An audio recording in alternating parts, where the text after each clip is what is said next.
is the stories that matter to Brisbane from our reporters and you, our listeners. Live, local. 4BC is Brisbane.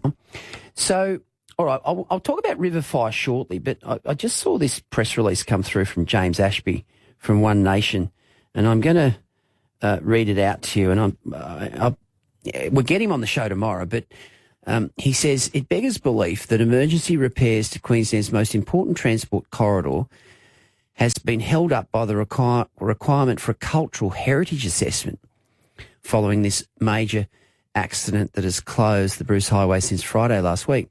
One Nation candidate for Keppel, James Ashby, said the requirement for a cultural heritage report was insane, considering the need to open the highway as soon as possible. What are they hoping to find? A traumatised rainbow serpent?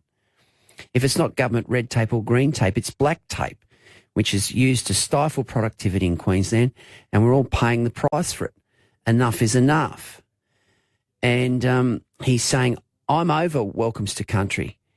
We're over secretive transfers of land and wealth to unaccountable Indigenous corporations without affected communities having any sort of say. We're over changing place names like Fraser Island without community consent. We're over the so-called path to treaty being pushed by Labor after the legislation went through with LNP support. One Nation's policy is to repeal it.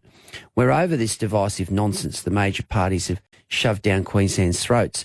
Now, what he's essentially saying is that the reason that this Bruce Highway drama, which has been closed since Friday last week because of the explosion, that there is a requirement for a cultural heritage assessment.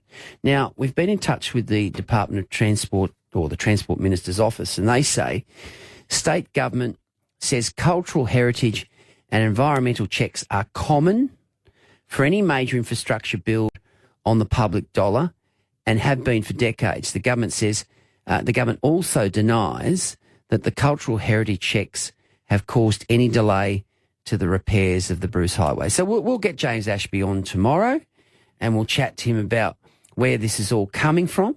But he's alleging that a cultural heritage check and requirement has held up the reopening of the Bruce Highway. Now, if that's true, it's outrageous, and we'll get to the bottom of it once we talk to him tomorrow.